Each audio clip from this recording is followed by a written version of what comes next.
अशोक भैया, आप आधा किलो टमाटर, 1 पाव शिमला मिर्च और आधा किलो गोभी दे दो। आधा किलो टमाटर, आधे किलो गोभी, 1 किलो शिमला मिर्च, 1 पाव शिमला मिर्च। 1 पाव शिमला मिर्च। वो बहन जी पैसे लाइए। अब खाते में लिख लेना। नहीं बहन जी, पहले ही 5-6 हज़ार रुपये बकाया, इतनी गुंजाइश नहीं है मेरे में। देखिए भैया, आपको तो पता है ना घर के हालात के बारे में, गुजारा करना बहुत मुश्किल हो रहा है। अब वो बात तो सही है बहन जी, पर वो पेंशन भी तो मिलती है ना आपको। पेंशन तो सारी बच्चों की पढ़ाई में ही खर्च हो जाती है। पैसे इतने नहीं बचते कि मैं आपके पैसे दे पाऊँ। आप मुझे सब्जी दे दीजिए। अब वो बात तो सही है बहन जी, पढ़ाई तो जरूरी है, लेकिन पढ़ाई भी तो तभी होगी जब राशन होगा घर में। अब राशन घर में नहीं होगा, बच्चे भूखे पढ़ाई कैसे करेंगे। बहन जी मैं भी गरीब आदमी हूँ, मैं कहाँ से इतना करूँगा। नहीं, वो तो आपके पति बहुत अच्छे थे, जो मैं उन्हें देखकर अब तक इतनी उधार दे दिया, वरना मेरे बस की नहीं है। बस मेरे पे हाथ चढ़वाओ। देखो भैया, मैं अगले महीने आपके पैसे चुका दूंगी। अभी मुझे सब्जी दे दीजिए।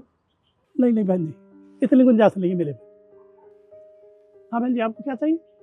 इनके लिए सब्जियाँ, सब्जी पैक कर दीजिए, पैसे मैं दे दूंगी। जी। आप शहीद रविंदर सिंह जी की पत्नी है ना? हाँ, मैं उन्हीं की पत्नी हूँ, पर आप उन्हें कैसे जानती हैं? जी, मैं शिखा हूँ, मैं बैंक में काम करती हूँ। वो क्या है ना, रविंदर जी ने हमारे बैंक में एक स्कीम में इन्वेस्ट किया था, जिसे मंथली आपको 10,000 रुपये देंगे, तो इसीलिए मैं आपको ढूंढ रही थी। मैं पुराने घर गई थी आपके, आप वहाँ मुझे मिले ही नहीं। वहाँ के लोगों ने मुझे आपका पता बताया, तो मैं आपसे मिलने यहाँ आ गई। अंकल हो गए हैं तो जल्दी कर दीजिए। बस अभी करता हूँ मैम, हो गया।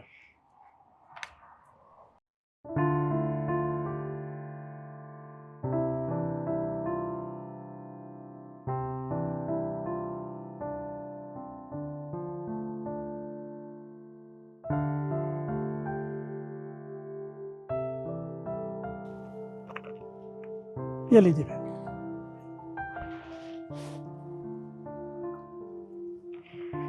ये लीजिए अंकल, ये अभी की सब्जी के और जितना भी उधार था इनका, वो मैंने पूरे पैसे दे दिए, ठीक है? और ये बचे पैसे।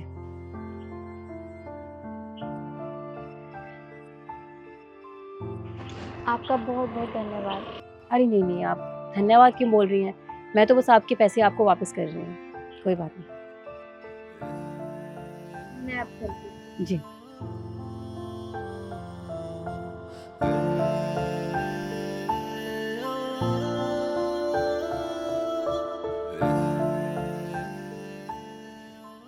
मुझे एक बात बता, मैं वहां से देख रहा था तुझे, तू कब से बैंक में काम करने लगी और ये सब क्या था? तरुण, तुम शहीद रविंदर सिंह को जानते हो? शहीद रविंदर सिंह? नहीं। हाँ, शहीद रविंदर सिंह, जिनकी वजह से आज मेरे पापा जिंदा हैं। जंग के मैदान में वो मेरे पापा के सामने खड़े हो गए थे, उनकी ढाल बनकर, और मेरे पापा के हिस्से की सारी गोलियां शहीद रविंदर सिंह ने अपने सीने पर खा ली। मैं इनके परिवार से काफी टाइम पहले से मिलना चाहती थी, इनकी मदद करना चाहती थी।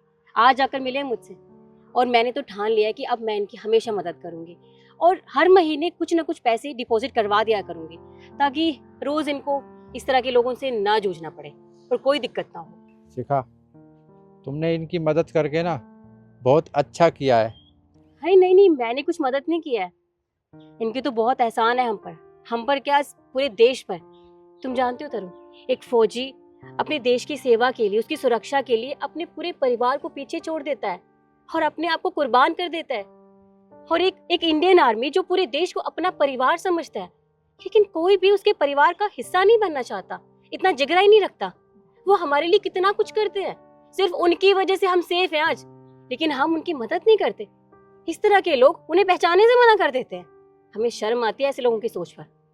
तुमने बिल्कुल सही कहा, एक फौजी देश की सुरक्षा के लिए सरहद पर खड़ा रहता है, क्योंकि वो देश को अपना परिवार मानता है। और सैल्यूट करता हूँ मैं ऐसी महिला को, जिन्हें सब कुछ पता होने के बाद भी अपने पति को सरहद पर भेजती है। इन्हें पता होता है कि लौट कर वापस आएंगे या नहीं आएंगे, लेकिन फिर भी ये उन्हें जाने से नहीं रोकती। क्योंकि इन्हें पता होता है कि देश सुरक्षित रहेगा तभी हमारा परिवार सुरक्षित रहेगा।